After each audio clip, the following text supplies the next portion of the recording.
पूजयामि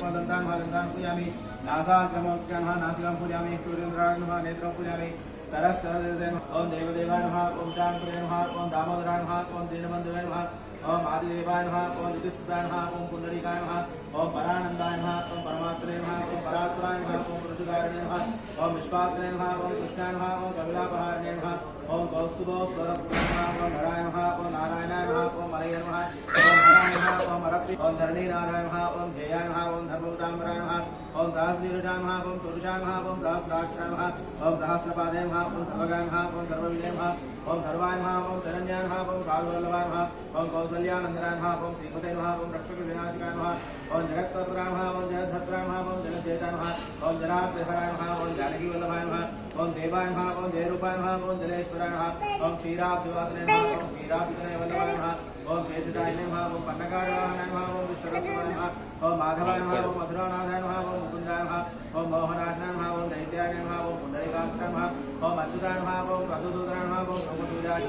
नयनाय नमः ओं भक्तवान सिंहाय नमः ओं भक्तवत्राय नमः ओं निराविद्याय नमः ओं निरामयाय नमः ओं सुखाय नमः ओं नरदेवाय नमः ओं जगत्प्रभवे नमः ओं महेग्रीवाय नमः ओं जितर्भवे नमः ओं उपेन्द्राय नमः ओं लक्ष्मीपते नमः ओं सर्वदेवमयाय नमः ओं श्रीशाय नमः ओं सर्वाधाराय नमः ओं धराधराय नमः ओं सौम्याय नमः ओं सौम्यप्रदाय नमः ओं सृष्टाय नमः ओं विष्णुसेनाय नमः ओं जनार्दनाय नमः ओं मन्त्रोदातनयाय नमः ओं योगाय नमः ओं योगशास्त्रपराय नमः ओं रुद्राक्षकाय नमः ओं रुद्रमूर्ते नमः ओं राघवाय नमः ओं मधुसूदनाय नमः ओं मधुरदेवते नमः ओं दिव्याय नमः ओं सर्वपापाराय नमः ओं पुण्याय नमः ओं अमितदेवते नमः ओं दुःखनाशनाय नमः ओं दारिद्र्यनाशनाय नमः ओं सुखवर्धनाय नमः ओं सर्वस्वसम्पत्कराय नमः ओं सौम्याय नमः ओं महापातकनाशाय नमः ओं श्रीकृष्णाय नमः ओं नारायणाय नमः ओं माधवाय नमः ओं गोविन्दाय नमः ओं विष्णवे नमः ओं मधुसूदनाय नमः ओं त्रिविक्रमाय नमः ओं वामनाय नमः ओं श्रीधराय नमः ओं श्रीगिराय नमः ओं पद्मनाभाय नमः ओं दामोदराय नमः ओं संकर्षणाय नमः ओं वासुदेवाय नमः ओं मृत्युंजयाय नमः ओं मणिरुद्धाय नमः ओं पुरुषोत्तमाय नमः ओं मधोक्षदाय नमः ओं नारसिंहाय नमः ओं अच्युताय नमः ओं जनार्दनाय नमः ओं उपेन्द्राय नमः ओं मलये नमः ओं श्रीकृष्णाय नमः ओं श्रीकृष्णपरब्रह्मणे नमो नमः श्रीरमादेवता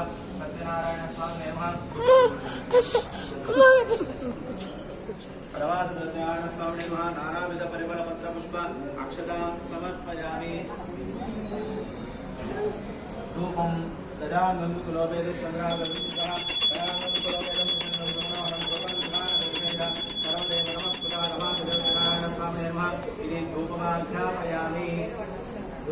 हिंदुत्वं ब्रह्मण्या ज्योतिषं प्रियं रूपं गृहाण देवेन दैवं चित्तविरामहं प्रमादरुद्रायण स्वामिने नमः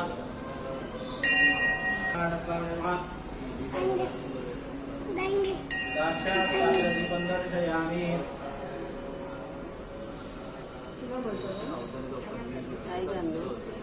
दर्शना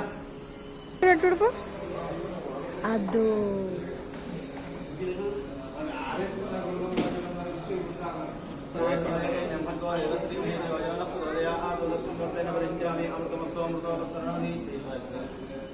ओम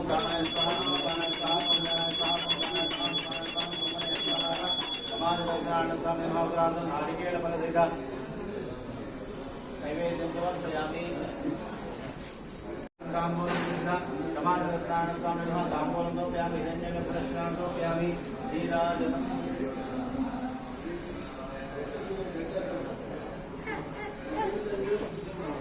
धन्यवादं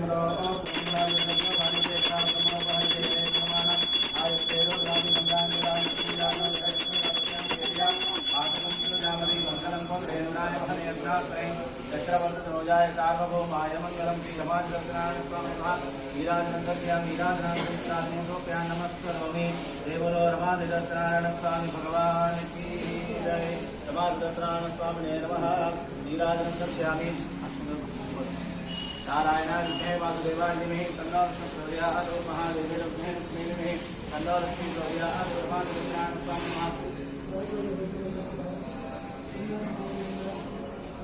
ईशान सरोज्यानामीश्वरं सर्वभूतानां ब्रह्मणो ब्रह्मणोमेश्वराय नमः वेदोक्तगतमन्त्रपुष्पाञ्जलिं समर्पयामि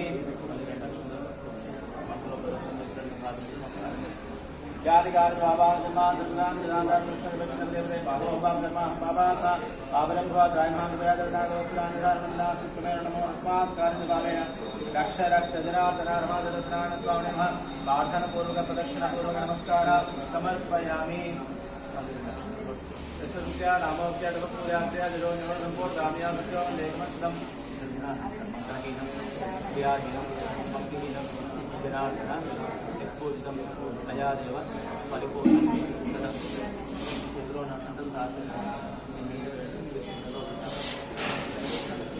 अनया क्रिया पूजा भगवान सर्वात्मादि भगवान सत्यनारायण स्वामी पुष्टिदा सुप्रसन्ना वरदा भगवतेश्वर परमेश्वरार्पणमस्तु श्री रमादिरत्नाथ भगवाना प्रथमोऽध्याय प्रारम्भः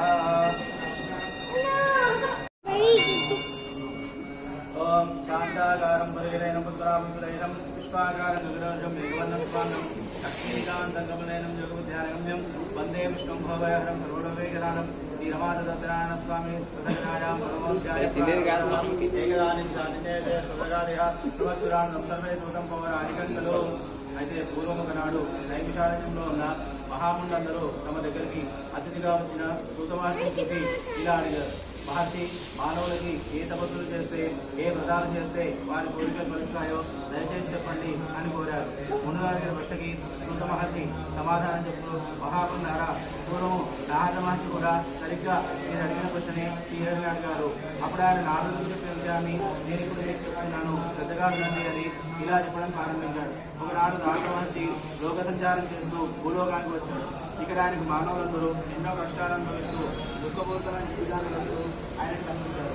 అలా మానవుల పడుతున్న బాధలు చూసి ఫలితమైన నారద మహర్షి ఏం చేస్తే వీరి కష్టాలు తొలగిపోతాయి అని ఆలోచిస్తూ అక్కడి నుంచి బయలుదేరి సరాసరి వైకుంఠానికి వెళ్ళారు.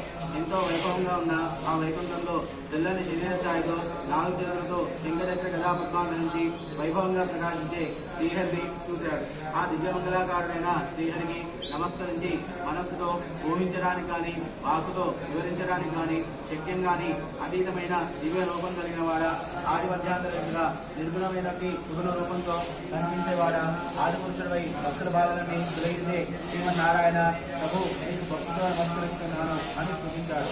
నారదుడి స్థుతి విన్న శ్రీహరి ఎంతో సంతోషించి అతడితో ఇలా అన్నాడు. ఓ నారద మహర్షి, నీవు వచ్చిన కారణం ఏమిటి? నీ కోరిక ఏదో చెప్పు, దాన్ని తీరుస్తాను అని అన్నాడు. అప్పుడు నారాయణతో, స్వామి జయద్రశుల జనార్దన, నేను ఇంతకుముందే భూలోకానికి వెళ్ళాను. అక్కడ మానవులంతా ప్రలోభాలకు లొంగిపోయి ఎన్నో కష్టాలు అనుభవిస్తున్నారు.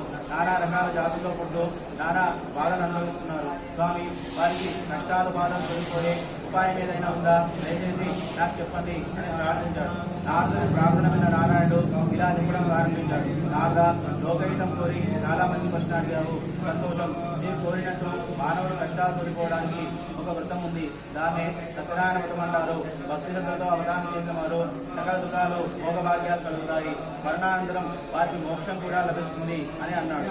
శ్రీహరి మాటలు విన్న నారదుడు ఆయనతో, స్వామి, మీరు చెప్పిన వ్రతాన్ని చేస్తే ఎలాంటి శుభఫలితాలు కలుగుతాయి? అసలు ఆ వ్రతాన్ని ఎలా చేయాలి? పూర్వము ఆ వ్రతాన్ని ఎవరు చేశారు? ఆ విశేషాలన్నీ పూర్తిగా చెప్పండి అనుకున్నాడు. నారాయణుడు సత్యనారాయణ వ్రతం గురించి ఇలా చెప్పడం ప్రారంభించాడు. నారద, సత్యనారాయణ వ్రతము అన్ని రకాల దుఃఖాన్ని నివారించి సకల సుఖభోగాన్ని ప్రసాదిస్తుంది. ఈ వ్రతాన్ని చేసిన వారికి సత్సంతానం కలుగుతుంది. అన్ని కార్యాల్లో విజయం లభిస్తుంది. ఎంతో గొప్పదైన వ్రతాన్ని వైశాఖ మాఘమాసాల్లో కానీ కార్తీక మాసంలో కానీ చేయాలి.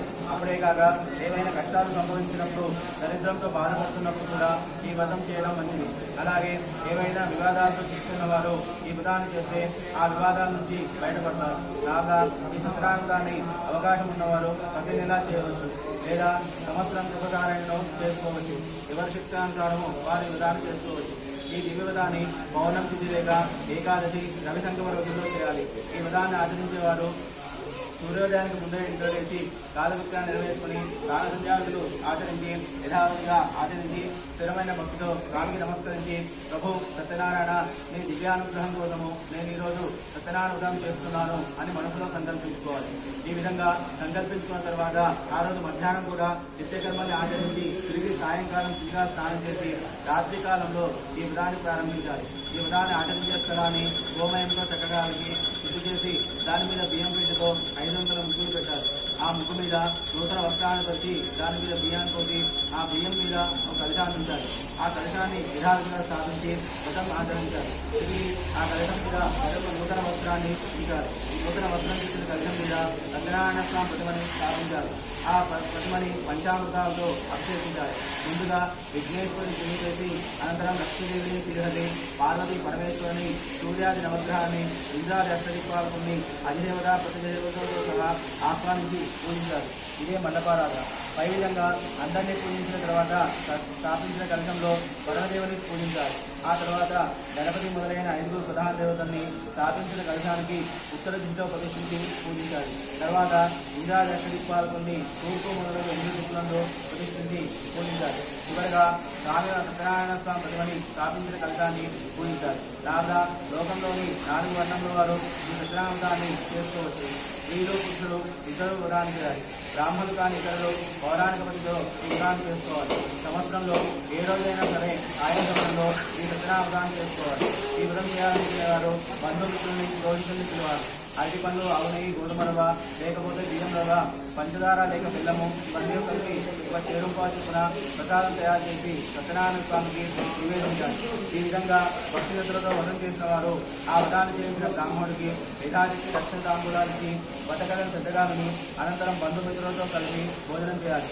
భోజనానంతరం స్వామికి నీతిగతంగా నృత్య గీతాల కార్యక్రమం లేదా భజన కార్యక్రమం జరిపించాలి. నారద ఈ విధం కలియుగంలో మానవుల కోరికలు తీర్చే సులభమైన మార్గం అని నారాయణుడు నారదుడికి వ్రత విధానాన్ని తెలియజేశాడు. ఇది స్కాంద బ్రాహ్మణేరేవాఖండేధార ప్రథమోధ్యాయ సమాప్త. బోలో రమాదేవి సత్యనారాయణ స్వామి భగవానికి జై. రమాదేవి సత్యనారాయణ స్వామి నమః. నానావిధ పరిమళ పత్ర పుష్ప అక్షతాం సమర్పయామి. భూమాధ్యాపయామి.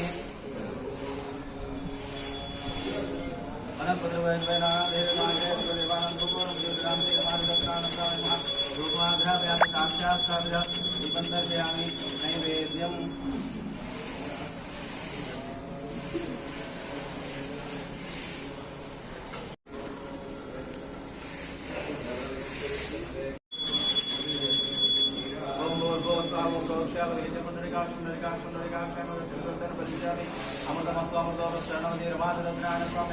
నైవేద్యం లోకయామి. ఓం ప్రాణాయ స్వాహ ప్రాణాయ స్వాహ ప్రాణాయ స్వాహ ప్రాణాయ స్వాహ ప్రాణాయ స్వాహ బ్రహ్మణే స్వాహ. రమాదేవి ప్రాణాయ స్వాహ నైవేద్యం లోకయామి. నీరాజనం.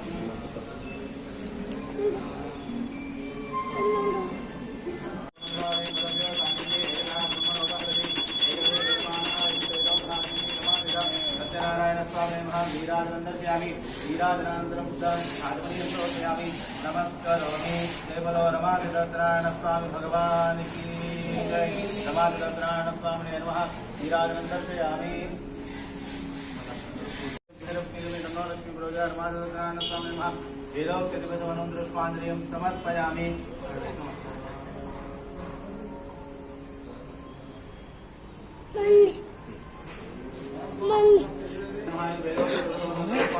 సమర్పయామి. ప్రార్థన పూర్వక నమస్కారాన్ని అనయాప్యా పూజా భగవాన్ తత్ఫలం పరమేశ్వరార్పణమస్తు.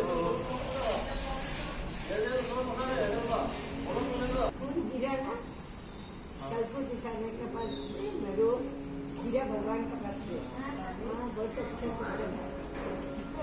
से रमादेवी सत्यनारायण स्वामी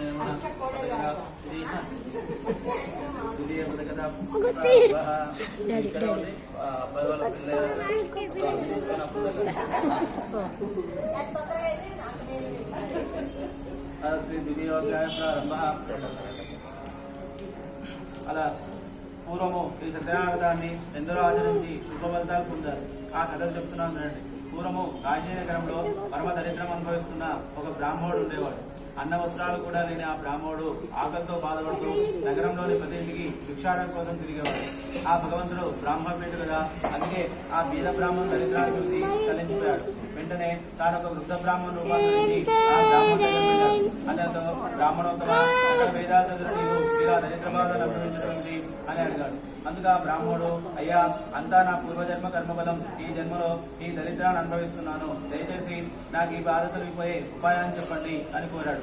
అందుకు ఆ బ్రాహ్మణుడు ఇలా చెప్పడం ప్రారంభించాడు. బ్రాహ్మణోత్తమ లోకరక్షకుడైన శ్రీహరి సత్యనారాయణ రూపుడిగా ఉన్నాడు. ఆ సత్యధాముని సేవిస్తే, ఆయన విధానాన్ని ఆచరిస్తే నీ బాధలన్నీ తొలగిపోతాయి కనుక ఆ విధానాన్ని ఆచరించు అని సత్యనారాయణ విధానాన్ని అతనికి చెప్పి వెంటనే అదృశ్యమయ్యాడు ఆ వృద్ధ బ్రాహ్మణుడు. అలా వృద్ధ బ్రాహ్మణుడు చెప్పిన విధంగా ఈ బ్రాహ్మణుడు సత్యనారాయణ విధానాన్ని మరణాలు చేయాలని సంకల్పించుకున్నాడు. ఆ రోజు రాత్రి ఉత్సాహంతో అతనికి నిద్ర పట్టలేదు. మరణాలు ఉదయాన్నే నిద్రలేచి నిత్యానుష్ఠానాన్ని ముగించుకున్నాడు. ఈ రోజు ఎలాగైనా వ్రతాన్ని చేయాలి అని అనుకుని భిక్షాటన కోసం బయలుదేరాడు. నగరంలోకి వెళ్ళిన బీద బ్రాహ్మణుడికి ఆ రోజు భిక్షగా చాలా ద్రవ్యం లభించింది. అది చూసి అతడు ఎంతో సంతోషించి బంధుమిత్రులను అందరినీ ఇంటికి పిలిచి దివ్యంగా సత్యనారాయణ వ్రతం చేశాడు. ఆ బ్రాహ్మణుడు వ్రత ప్రభావంతో ఆ నాటి నుంచి ఈ విధంగా ఎవరు సత్యనారాయణ చేసినా ఆ బీద బ్రాహ్మణులాగానే సకల దుఃఖాల నుంచి విముక్తి పొంది సుఖ సంతోషాన్ని పొందుతారు. సూతుడు ఇలా చెప్తున్నాడు: మునులారా, పూర్వము నారద మహర్షి శ్రీహరి నారద మహర్షి చెప్పిన వ్రత విధానాన్ని నేను ఇప్పుడు మీకు చెప్పాను అని అన్నాడు. అది విన్న మునులు తిరిగి సూతుడితో ఇలా అన్నారు: మహర్షి, ఆ బీద బ్రాహ్మణుడు ఎవరికైనా ఈ వ్రతం గురించి చెప్పాడా? అతని ద్వారా విని ఎవరి వ్రతం చేశారో ఆ కథల్ని కూడా దయచేసి మాకు చెప్పండి అని కోరాడు. మునుల అడిగిన ప్రశ్నకి సూత మహర్షి ఇలా సమాధానం చెప్పడం ప్రారంభించాడు: మునులారా, మీరు అడిగినట్టు సత్యపదాన్ని ఎవరెవరు చేశారో చెబుతున్నాను రండి. నేను చెప్పిన బీద బ్రాహ్మణుడు ఐశ్వర్యవంతుడైనప్పటికీ నిత్యం సత్యపదాన్ని క్రమం తప్పకుండా చేస్తున్నాడు. ఒకనాడు అతడు భక్తిగా బంధుమిత్రులను పిలిచి వ్రతం చేసి బతకడం చెబుతుండగా అందరూ వింటున్నారు. అదే సమయంలో కట్టెలమ్మి జీవించే ఒక వ్యక్తి అక్కడికి వచ్చి వారి ఇంటి బయట తన కట్టెల మోపు నుంచి లోపలికి వచ్చి ఆ వ్రతాన్ని చేశాడు. ఆ కట్టెలమ్మేవాడు ఆ రోజు ఎంతో ఆకలితో ఉన్నాడు. బ్రాహ్మణుడు చేసిన వదాన్ని చూసి ఆయనతో: స్వామి, మీరు చేసిన వదం పేరేంటి? దీనివల్ల ఎలాంటి ఫలితం లభిస్తుంది? దయచేసి చెప్పండి, నేను చాలా కష్టాల్లో ఉన్నాను అని అడిగాడు. అందుకు ఆ బ్రాహ్మణుడు: ఏమయ్యా, నేను చేసే వదాన్ని సత్యనారాయణ వదం అంటారు. ఈ వదాన్ని ఎవరు చేస్తే వారు ఐశ్వర్యవంతులవుతారు, వారు కోరిన కోరికలన్నీ తీరుతాయి అని చెప్పాడు. అది విన్న కట్టెలమ్మే వ్యక్తి ఎంతో సంతోషించి సత్యనారాయణ స్వామి ప్రసాదం తీసుకుని భోజనం చేసి తిరిగి తన ఇంటికి వెళ్ళిపోయాడు. ఇంటికి వెళ్ళాక ఆ కట్టెలమ్మే వ్యక్తి తాను కూడా సత్యవదానం చేయాలని నిశ్చయించుకున్నాడు. మరునాడు యథావిధిగా కట్టెల మోపును భుజంపై వేసుకుని ఈ రోజు కట్టెలమ్మగా వచ్చిన ధనంతో సత్యనారాయణ చేస్తా అని తన మనసులో అనుకుని నగరంలోకి వెళ్ళాడు. అలా అనుకుని నగరంలోకి వెళ్ళిన వ్యక్తికి కట్టెలన్నీ మంచి ధరకి అమ్ముడుపోయాయి. రెట్టింపు ధనం వచ్చింది. ఎంతో ఆనందించిన అతడు అరటి పండ్లు, పంచదార, నెయ్యి, పాలు, గోధుమరవ తీసుకుని ఇంటికి వెళ్ళాడు. తర్వాత తన బంధుమిత్రులందరినీ ఇంటికి పిలిచి తన శక్తి కొద్దీ సత్యనారాయణ చేశాడు. ఆ వ్రత ప్రభావంతో అతని దరిద్రం తొలగిపోయింది. తన భార్యాపుత్రులతో పుత్రికలతో జీవితాంతం సుఖ సంతోషాలు అనుభవించి చివరికి స్వర్గాన్ని చేరుకున్నాడు. ఇది స్కాంద ప్రాణే రేవా ఖండేత ప్రాంతం ద్వితీయోధ్యాయ సమాప్త. పోలో రమానందం దర్శయామి నీరాజనానంతరం శుద్ధ ఆగమనీయం సమర్పయామి. నమస్కరోమి. జై బలో రమానారాయణ స్వామి భగవాన్ కీ జై.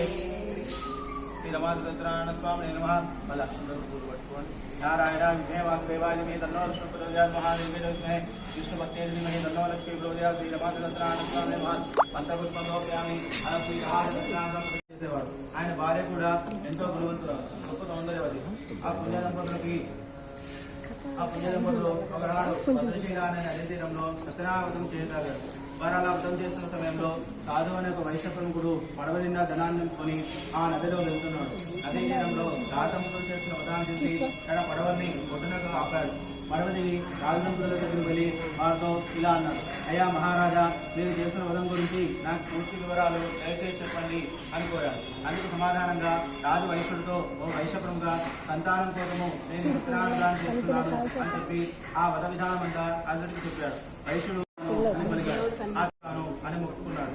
ఆ మొక్కుబద్ధంగా కొన్నాళ్ళకి అతని భార్య గర్భాంతరించి 9 మాసాలు నిండాక పండంటి బిడ్డను కన్నది. ఆ దంపతులు తమకు పుట్టిన కుమారుడికి కళావతి అని పేరు పెట్టి గారాబంగా పెంచుకున్నారు. ఆ కళావతి కాలక్రమంలో పెరిగి పెద్దదైంది. అప్పుడు వైశ్యుడి భార్య లీలావతి భక్తుతో: స్వామి, మీరు మనకు సంతానం కలిగితే సత్యనారాయణ చేస్తామన్నారు కదా, మర్చిపోయారా? ఇప్పుడైనా వ్రతం చేయండి అని అడిగింది. భార్య మాట విన్న వైశ్యుడు మన కుమారుడు వివాహ సమయంలో చేస్తానులే అని ఆమె సమాధానం చెప్పి వ్యాపార నిమిత్తం నగరంలోకి వెళ్ళాడు. కొంతకాలం గడిచాక తన కుమార్తె పెళ్లికి వచ్చిందని గ్రహించిన వైశ్యుడు వెంటనే ఒక దూతను పిలిచి తన కుమార్తెకి తగిన సంబంధం పెట్టమని పంపించాడు. ఆ దూత వైశ్యుని ఆజ్ఞ అనుసరించి కాంచనం అనే నగరానికి వెళ్ళాడు. ఆ నగరంలో యోగుడైన ఒక వైశ్యపుత్రుని చూసి కళావతికి వరుడుగా తెచ్చాడు. ఆ సాధు వైశ్యుడు ఎంతో ఘనంగా తన కుమార్తె వివాహాన్ని ఆ వరుడితో జరిపించాడు. పెళ్లి ఆనందంగా జరుగుతున్న ఉత్సాహంలో సత్యనారాయణ స్వామి వ్రతం చేయడం మర్చిపోయాడు ఆ వైశ్యుడు. దాంతో స్వామికి ఆదిన మాట తప్పిన ఆ వైశ్యుడి మీద కోపం వచ్చింది. ఒకనాడు వైశ్యుడు తన అందరితో కలిసి వ్యాపారం కోసం బయలుదేరి వెళ్ళారు. వారిద్దరూ వస్తువులతో పరివారంతో సముద్ర తీరంలో ఉన్న రత్నసామాన్ని నగరానికి వెళ్ళారు. ఆ నగరాన్ని అనే మహారాజు ఆ నగరాన్ని చేరుకున్న వైశ్యుడి సత్యనారాయణ స్వామి కోపంగా ఇలా శపించాడు. ఆదిన మాట తప్పున ఈ వైశ్యుడికి దారుణమైన బాధలు దుఃఖం కలుగుగాక అని శపించారు. స్వామివారి శాపబద్ధంగా ఆ నాటి రాత్రి కొందరు దొంగలు రాజుగారి కళ్యాణాన్ని నుంచి ఆ వైశ్యుడున్న చోటుకు వచ్చారు. రాజభటులు వైశ్య పరివారం స్థలానికి వారు చూసి ధనాన్ని అక్కడే వదిలి పారిపోయారు. రాజభటులు ఖజానాలోని ధనము వైశ్య పరివారం ఉన్న స్థలంలో వారికి అనిపించింది. వాటిలో ఆ వైశ్య నుంచి అది పంపించి తీసుకువెళ్ళారు. మహారాజా విధంగా శిక్షించండి అని విన్నవించారు. రాజు ఏమీ ఆలోచించకుండా వీని కారాగారాన్ని పంపించండి అని ఆజ్ఞాపించాడు. రాజుడు అతని పరివారం ఎంత ప్రార్థించినా వారి మాటలు ఎవరూ వినలేదు. పడవలో ఉన్న అక్కడ వైశ్యుడి భార్య అతని కుమార్తె కళావతి కూడా రత్నావతం చేయని కారణంగా ఎన్నో కష్టాలు అనుభవించారు. వారి ఇంట్లో ఉన్న దినానంతా దొంగలు దోచుకుపోయారు. అంతేకాక ఆ వైశ్యుడి భార్య రోగస్తున్నారు. కనీసం ఇల్లు లేక రోజు విచ్చలతో జీవించే స్థితికి వచ్చారు. ఒకనాడు కళావతి ఆదాయం లేక భిక్షాటన కోసం ఒక బ్రాహ్మణుడి ఇంటికి వెళ్ళింది. ఆ రోజు బ్రాహ్మణుడితో సత్యనారాయణ స్వామి జరుగుతుంది. తీసుకుని రాత్రి ఆలస్యంగా ఇంటికి చేరుకుంది. ఇంటికి వచ్చిన కూతురుని చూసి లీలావతి, అమ్మాయి ఎందుకింత ఆలస్యమైంది అని అడిగింది. అప్పుడు కళావతి, అమ్మ ఈ రోజు ఒక బ్రాహ్మణుడికి వెళ్ళాను. వాళ్ళ ఇంట్లో ఎంతో వైభవంగా సత్యనారాయణ స్వామి వ్రతం జరిగింది. నేను వ్రతం పూర్తయ్యేంత వరకు ఉండి కథ విని ఇదిగో ప్రసాదం తీసుకొని వచ్చాను అని చెప్పింది. అది విని లీలావతి ఎంతో సంతోషించి తాను కూడా ఆ వ్రతాన్ని ఎలాగైనా చేయాలని నిశ్చయించుకుంది. కొద్ది రోజుల్లోనే తన దగ్గరలో కూడబెట్టి బంధుమిత్రులను పిలిచి శక్తితోటి సత్యనారాయణ వ్రతం చేసింది. ఆ వ్రతానంతరం స్వామికి నమస్కరించి, సత్యప్రభు దయచేసి మా అపరాధాన్ని మన్నించి నా భర్తని అల్లుని క్షేమంగా మా ఇంటికి చేయొచ్చు అని దీనంగా వేడుకుంది. ఆ విధంగా లీలావతి పశ్చాత్తాపం చెంది తన వ్రతం చేయడంతో సత్యనారాయణ స్వామి శాంతించాడు. ఆమె కోరిక నెరవేర్చాలని భావించి ఆ రాత్రి చంద్రగిరి మహారాజుకి కలలో కనిపించాడు. ఆ రాజుతో, రాజా, మీ కారాగారంలో బంధించబడ్డ వైశ్యులు అమాయకులు తెల్లారేసరికి వారిని విడిచిపెట్టి వారి నుంచి స్వాధీనం చేసుకున్న ధనాన్ని వారికి ఇచ్చేయి, లేకపోతే నీకు వినాశనం తప్పదు అని హెచ్చరించి అంతర్ధానమయ్యారు. మరునాడు ఉదయాన్నే రాజు మంత్రి అవమానంగా తాను కూడా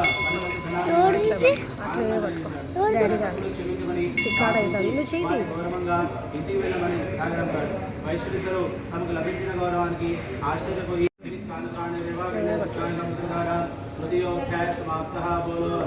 సత్యనారాయణ స్వామి భగవానికి జయ. శ్రీ రమానారాయణ స్వామి నమః.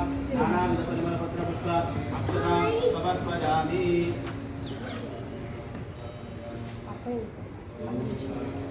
ఇక్కడే ఉన్నాడు అన్న.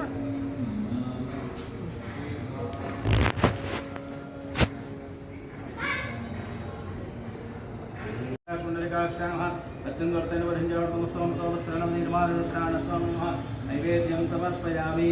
నీరాజనం.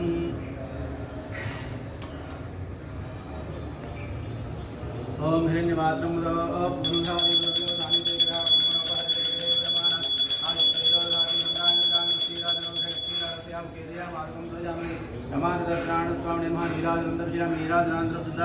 आजमनीयं समर्पयामि. नमस्करोमि. जय बोलो रमादत्राण स्वामी भगवान की जय. रमादत्राण स्वामिने नमः. नीराजनं दर्शयामि. नारायण विद्महे वासुदेवाय धीमहि तन्नो विष्णुः प्रचोदयात्. महादेवे विद्महे विष्णुपत्न्यै धीमहि तन्नो लक्ष्मीः प्रचोदयात्. श्री रमादत्राण स्वामिने नमः. वेदोक्तिदुःखसमनोक्त्या प्रार्थनापूर्वक नमस्कारान् समर्पयामि. अथ श्री रमादत्राण चतुर्थोऽध्याय प्रारम्भः.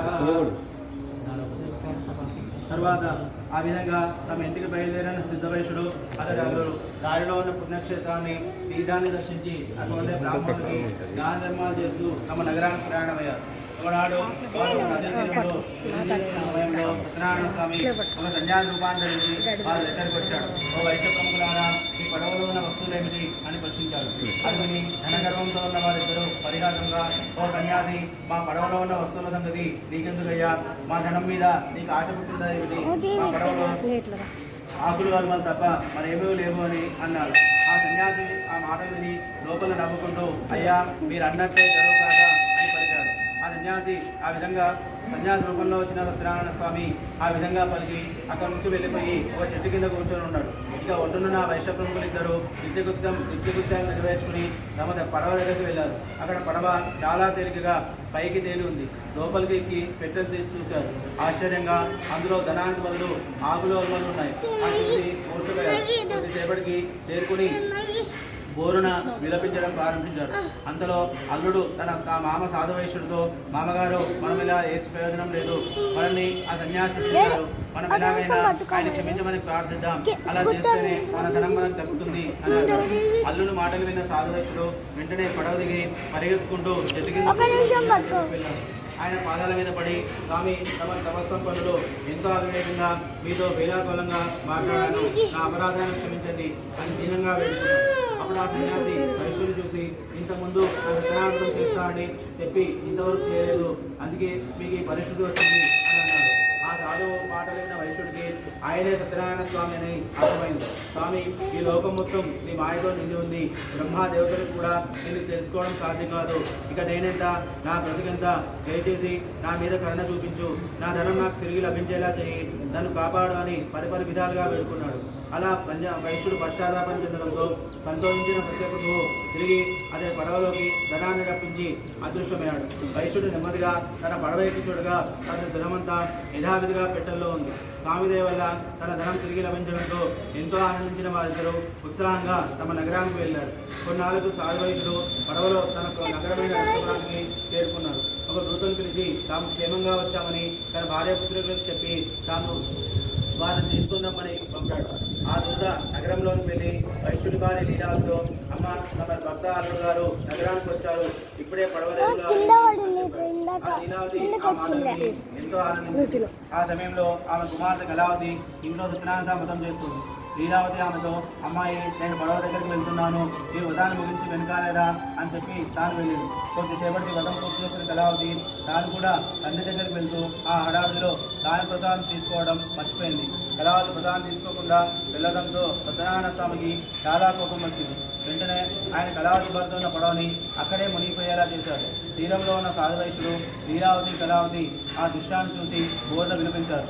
అలా అందరూ ఏడుస్తుండగా లీలావతి తన కుమార్తెలో, అయ్యా, అమ్మ, నా కళ్ళ ముందే పడవతో సహా అల్లుడు నీళ్ళలో మునిగిపోయాడే, ఇదంతా సత్యనారాయణుడు ఆగ్రహించడంలో జరిగింది అని రోధించింది. కొద్దిసేపటికి చేరుకున్న కళావతి తన భర్త ప్రాణాలు కోల్పోయాడని భావించి తాను కూడా సహగమనం చేయాలని నిశ్చయించింది. అది చూసి సాధువైశ్యుడు దుఃఖిస్తూ, ఇదంతా సత్యనారాయణ మహిమే, ఆయన విధించిన శిక్షే అని గ్రహించి వెంటనే, స్వామి, నేను నా శక్తి కొద్దీ నీ దిగ్వివధాన్ని చేస్తాను, నన్ను క్షమించు అని స్వామి అప్పుడు సత్యనారాయణకి ఆ వైశ్యుడి మీద కరుణ కలిగింది. వెంటనే, వైశ్యుడా, నీ కుమార్తె నా మతాన్ని పూర్తి చేసి చివరిలో ప్రసాదం తీసుకోకుండా భర్తను చూడడానికి వచ్చింది, అది చాలా దోషం. ఇప్పుడే ఆమె ఇంటికి వెళ్ళి నా ప్రసాదం తీసుకొని వస్తే మీకు అంతా మేలే జరుగుతుంది అని చెప్పాడు. ఆకాశం నుంచి వినిపించిన ఆ మాటలు విని కళావతి వేగంగా ఇంటికి వెళ్ళి ప్రసాదం తీసుకుని తిరిగి వచ్చింది. ఆశ్చర్యకరంగా ఆమె వచ్చేసరికి తన భర్తతో సహా మునిగిపోయిన పడవ పైకి తేలింది. ఆ దృశ్యాన్ని చూసి వారంతా ఎంతో ఆనందించారు. కళావతి, ఆమె భర్త సాధువైశ్యుడు, లీలావతి అందరూ ఎంతో సంతోషంగా తీరంలోనే సత్యనారాయణ స్వామి వ్రతం చేసుకుని తర్వాత సుఖంగా తమ ఇంటికి వెళ్ళారు. ఆనాటి నుంచి ఆ సాధువైశ్యుడు తాను జీవించినంత కాలం ప్రతి పౌర్ణమి నాడు రవిశంకమ రోజున సత్యనారాయణ స్వామి వ్రతం చేస్తూనే ఉన్నాడు. ఆ వ్రత ఫలితంగా అతడి కుటుంబం జీవితాంతం సుఖభోగాలను గురించి మరణానంతరం స్వర్గాన్ని చేరుకున్నాడు. ఇది స్కాందపురాణే రేవాఖండే సత్యనారాయణ సంప్రదాయ చతుర్థోధ్యాయ సమాప్తః. బోలో నమామి సత్యనారాయణ స్వామి భగవానికి జై. నమామి సత్యనారాయణ స్వామి నమః. నానావిధ పరిమళ పత్ర పుష్ప అక్షతాం సమర్పయామి.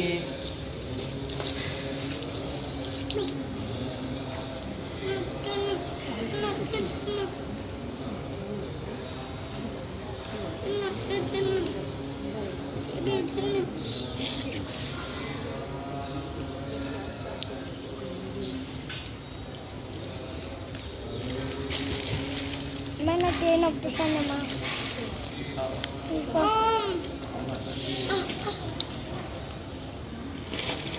ఓం భూర్భువ స్వహ ఓం భవిష్యా వృహిత్యా పుండరీకా పుండరీకా నైవేద్యం సమర్పయామి.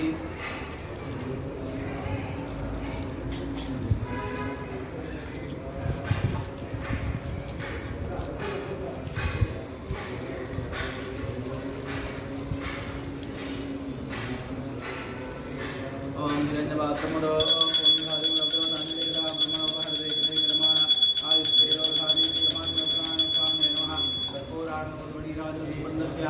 ीराजनानन्तरं तथा आगमनीयं समर्पयामि.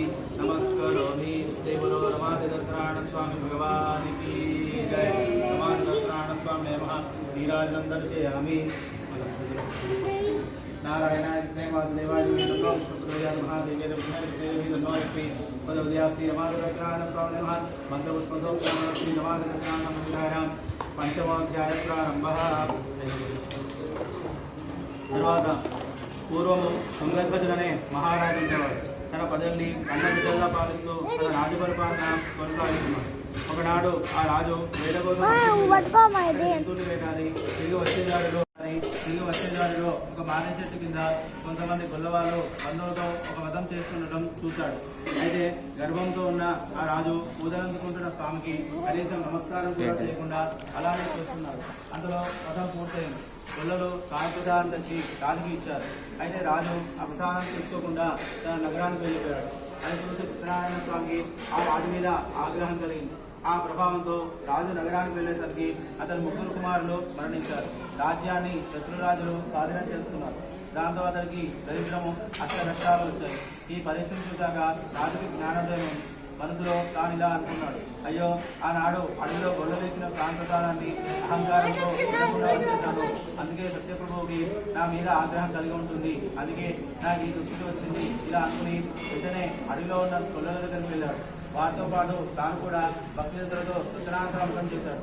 ఆ వ్రత ప్రభావంతో తిరిగి ఆ తుంగధ్వజుడు పోయిన తన కుమారుని రాజ్యాన్ని తిరిగి సంపాదించాడు. తర్వాత జీవితాంతం సుఖభోగాన్ని అనుభవించి మరణానంతరం స్వర్గాన్ని చేరుకున్నారు. ఈ విధాన్ని ఎవరైతే భక్తితో ఆచరిస్తారో, శ్రద్ధగా వ్రతకథలను వింటారో వారు ధనవంతులు అవుతారు. సకల బంధాలను తెలుసుకొని చివరికి భక్తులు పొందుతారు. భయాల్లో ఉన్న వారికి భయం తొలగిపోతుంది. తాను కోరిన కోరికలని సఫలం చేసుకుని అంత్యకాలంలో స్వర్గాన్ని చేరుకుంటారు. ఈ సత్యనారాయణాన్ని ఆచరించిన మానవులు అన్ని రకాల దుఃఖాల నుంచి విముక్తి పొందుతారు. అందుకే మీరు కోరిన విధంగా సత్యవ్రత మహత్యాన్ని, మత విధానాన్ని, ఆ వ్రతకథని మీకు చెప్తాను. ఈ కలియుగంలో సత్యనారాయణను ప్రత్యక్ష ఫలితాన్ని ఇస్తుంది. సత్యనారాయణ స్వామిని కొంతమంది సర్వేశ్వరుడని, మరికొంతమంది సత్యనారాయణుడని, ఇంకొంతమంది సత్యదేవుడని పిలుస్తారు. సనాతనుడైన నారాయణుడు ఈ కలియుగంలో ఎన్నో రూపాల నుంచి తన భక్తుల్ని కాపాడుతూ ఉంటాడు. వారి కోరికలని తీరుస్తూ ఉంటాడు. ఎవరికైనా సత్యవ్రతాన్ని చేసే శక్తి లేకపోతే కనీసం ఆ విధాన్ని ఎవరికైనా చేస్తున్నప్పుడు చూసినా చాలు ఫలం లభిస్తుంది. భక్తి శ్రద్ధలతో సత్యదేవుడు వ్రతకథలను విని ప్రసాదం తీసుకుంటే స్వామి అనుగ్రహంతో వారి కష్టాలన్నీ తొలగిపోతాయి. జీవితాంతం వారికి సుఖంబులు ప్రాప్తిస్తాయి. ఇది స్కాంద ప్రాణే దేవాకండే సత్యనారాయణ విధానం పంచమోధ్యాయ సమాప్తః. బోలో రమాదిదత్రాణ స్వామి భగవానికి జై. రమాదిదత్రాణ స్వామి నమః. నానావిధ పరిమళ పుష్ప సదాం సమర్పయామి.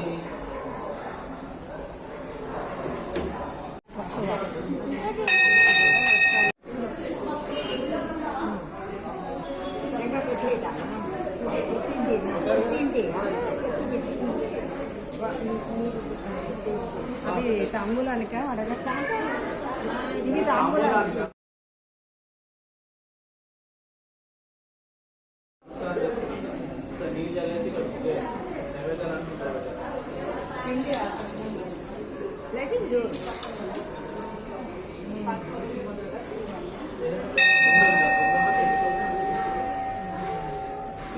ఆసనాలు వెనక్కి అనుకొని ఒకసారి నీళ్ళు చల్లేస్తూ ఒక్క పక్క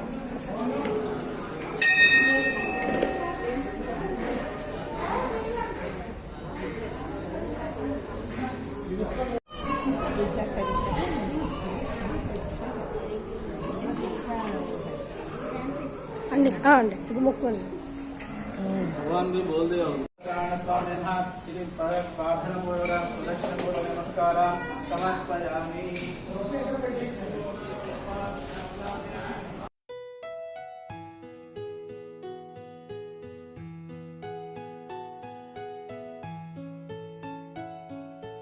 भर्गो देवस्य धीमहि धियो यो नः प्रचोदयात् अस्मिन् परिपूजयामि अमृतमस्तु महानैवेद्यं समर्पयामि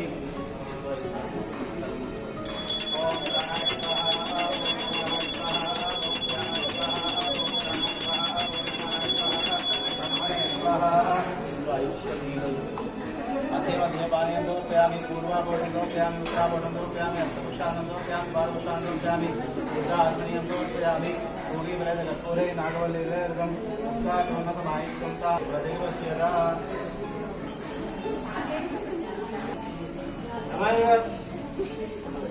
पूरीवरदकर्पूरे नागवल्लीरर्गं मुक्तात्मकमायुक्तं ताम्बूलं ताम्बूलं समर्पयामि हिरण्यगर्भदक्षिणां समर्पयामि नीराजनम् ఇంకా పూజ చేశాక ఆమె పాటలు దాని వస్తుంది